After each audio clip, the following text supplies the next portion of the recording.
yang menyebarkan fitnah bahwa Wahabi itu dia di luar dari ahli sunnah. Artinya mereka tadi sudah sebutkan ciri-ciri ahli sunnah ada 9. Saya punya catatan di sini ada 9 yang saya dapatkan tadi, dan termasuk salah satunya tadi saya sebutkan kunut. Jadi madhab yang tidak melaksanakan kunut dia bukan ahli sunnah. Mengapa? Karena aliran Wahabi ini kelompok di luar ahlus sunnah. Yang paling besar lembaganya di Riau, dan Riau ini target, katanya ingin menjadi pusat Wahabi di Nusantara.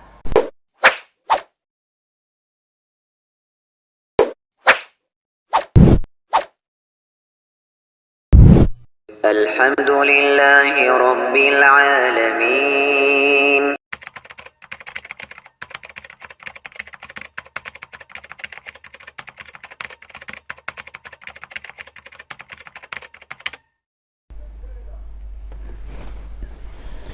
Bismillahirrahmanirrahim. Assalamualaikum warahmatullahi wabarakatuh. Sahabat Lampai Channel yang semua dirahmati Allah Subhanahu wa taala. Alhamdulillah hamdan katsiran thayyiban mubarakan fi kama yuhibbu rabbuna wa yardah. Asyhadu an la ilaha illallah iqraran bihi wa tauhidan wa asyhadu anna Muhammadan abduhu wa rasuluhu, amma ba'd. Ayuhal ikhwan wa akhwati fillah, sahabat Lampai Channel, kembali lagi dengan kami di Lampai Channel berbagai manfaat. Sebagaimana biasanya, khairun nasi anfa'uhum linnas, sebaik-baik manusia adalah yang paling bermanfaat bagi orang lain. Dan di sini di Lampai Channel kita akan membahas sebuah video yang mentakyin bahwasanya mereka adalah ahli sunnah wal jamaah.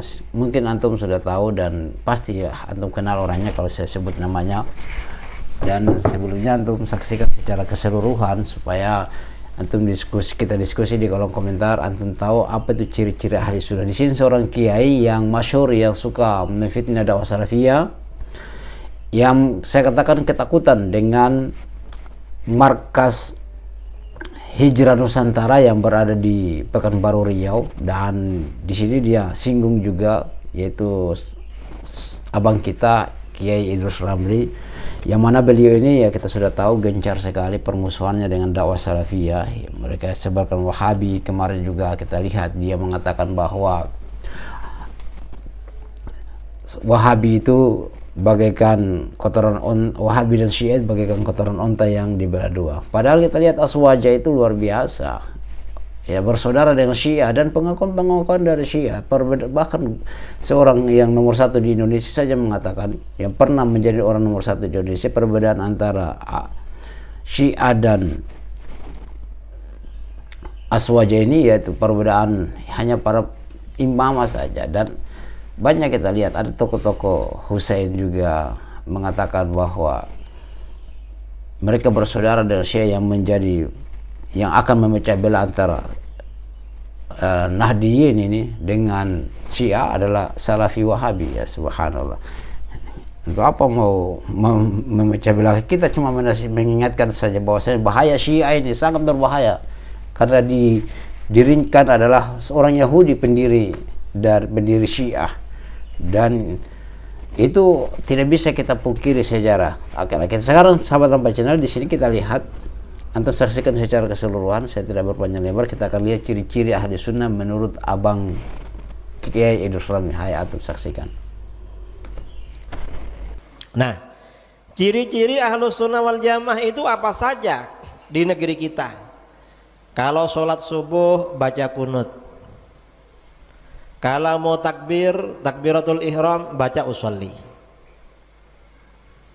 habis sholat baca zikir nyaring, ada keluarganya meninggal dibacakan tahlil, lalu ada kenduri.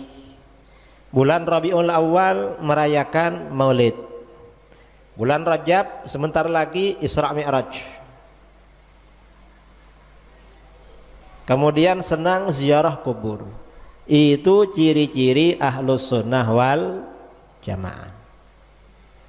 Dulu semua masyarakat Melayu seperti itu. Dan Riau ini sekarang mendapat tantangan paling besar. Mengapa? Karena aliran Wahabi ini kelompok di luar ahlus sunnah. Yang paling besar lembaganya di Riau. Dan Riau ini target, katanya ingin menjadi pusat Wahabi di Nusantara. Dari penyampaian Ya sahabat Alfa Channel yang semua dirahmati Allah Subhanahu wa taala, antum sudah melihat, sudah menyaksikan ya sebagaimana apa statement dari Abang Idrus Ramli ini terkait dengan ciri-ciri sunnah versi beliau. Yang mana saya sudah punya catatan-catatan dan mungkin antum juga punya catatan di situ. Yang pertama, ciri-ciri ahli sunnah versi dari Idrus Ramli, artinya mereka dimentayin bahwasanya hanya mereka ahli sunnah. Di luar dari itu adalah bukan ahli sunnah. Adalah sunut subuh itu dia kunut. Ya, kalau kunut itu kan khilafiyat, tidak harus mempermasalahkan. Dan orang yang tidak kunut itu bukan berarti dia bukan ahli sunnah. Memangnya hanya kunut saja merupakan ciri ahli sunnah. Jadi terus para madhab yang tidak kunut itu dia bukan ahli sunnah. Seperti itu ya, antum jawab saja ya terkait dengan tanggapannya antum bagaimana. Kemudian yang kedua adalah takbir itu baca usalli, ya dia baca ya, takbir harus membaca usalli, dan itu kita tidak dapatkan nas-nas terkait dengan Rasulullah Shallallahu Alaihi Wasallam mengajarkan para sahabat tentang usalli itu. Tidak ada dasarnya, tidak ada hadis-hadis yang menunjukkan Rasulullah mengajarkan mereka seperti itu. Dan hanya hadis yang datang adalah innamal a'malu binniyat, tentang masalah niat itu. Adapun masalah usalli fardhan usalli itu tidak ada dasarnya, tidak apa Rasul ajarkan tentang hadis seperti itu hanya dikarang saja oleh orang-orang yang datang setelahnya. Kemudian yang berikut, yang ketiga adalah setelah sholat baca zikir nyaring. Ya di situ hanya perbedaan, kita hanya punya perbedaan, masing-masing punya dalil, dan yang kami mengambil dalil yang kuat adalah Rasul dalam Al-Quran. Allah Subhanahu wa taala itu sebutkan kalau mengingat Allah itu dalam keadaan pelan dengan penuh rasa takut, dia berzikir dengan suara yang lembut, suara yang pelan.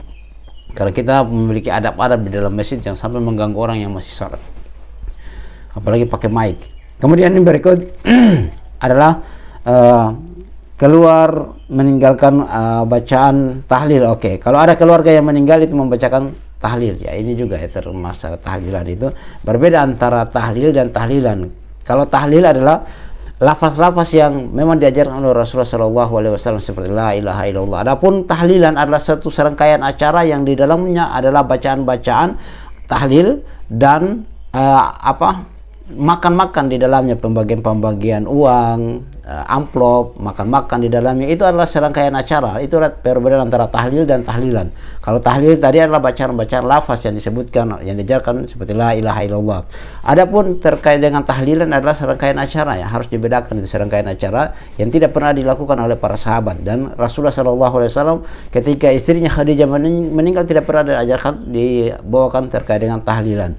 Dan sekarang tahlilan adalah orang yang datang itu berbeda. Rasulullah mengajarkan adalah memerintahkan kepada para sahabat untuk membawakan makanan kepada Ja'far bin Abdul Muthalib, karena keluarganya Ja'far bin Abdul Muthalib itu dia mendapatkan musibah artinya dengan meninggalnya Ja'far. Tapi sekarang kan terbalik, orang yang meninggal yang kasih makan orang-orang yang datang. Itu harus yang terjadi sekarang itu. Kemudian yang berikut adalah ada kenduri, wallahu alam. Wallahu alam apa yang dimaksud dengan kenduri, mungkin antum nanti beritahukan kepada kami ya. Kemudian adalah merayakan Maulid Nabi ya. Ini kalau merayakan Maulid Nabi, kita lihat ya, antum lihat video-video yang kami sebarkan, luar biasa. Ada konser-konser para wanita-wanita yang tidak tutup aurat di situ. Itu bagaimana bentuknya? Kita mau mencari keridhaan Allah, ternyata kita dapat murka Allah Subhanahu wa taala. Kemudian adalah Isra Miraj, ya, Isra Miraj. Melaksanakan Isra Miraj. Nah, ini kalau mengambil faedah-faedah dalam, tetapi kalau menentukan suatu di setiap waktu seperti itu ya perkara yang perlu lagi ditinjau kembali. Kemudian yang menjadi di sini adalah yang perlu kita ingatkan bahwasanya ada mereka sana ziarah kubur. Ziarah kubur bukan hal yang dilarang. Ziarah kubur bukan hal yang dilarang. Tapi kalau hal yang dilarang adalah seperti orang joget-joget di kuburan, minta berkah dari kuburan, mencium batu nisan ataupun yang lainnya berlebihan kepada penghuni kubur. Bahkan penghuni kubur juga tidak sanggup untuk menyelamatkan dirinya dari hadapan Allah Subhanahu wa taala. Seakan-akan itu adalah orang wali. Ya, kemudian di sini yang perlu kita bahas. Di sini ada katanya di Riau ya.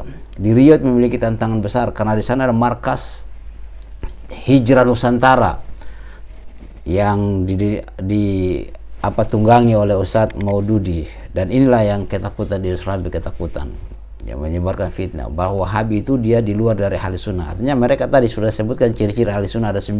Saya punya catatan di sini ada 9 yang saya dapatkan tadi, dan termasuk salah satunya tadi saya sebutkan kunut. Jadi madhab yang tidak melaksanakan kunut dia bukan ahli sunnah. Ya subhanallah. Bagaimana tanggapannya antum dengan ketakutan beliau?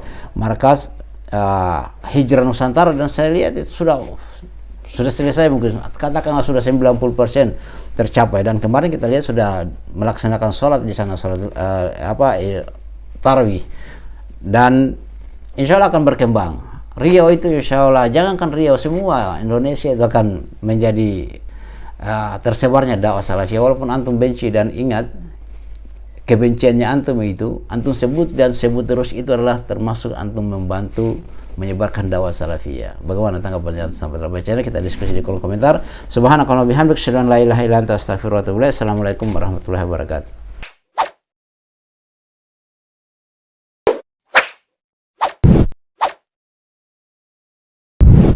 الحمد لله رب العالمين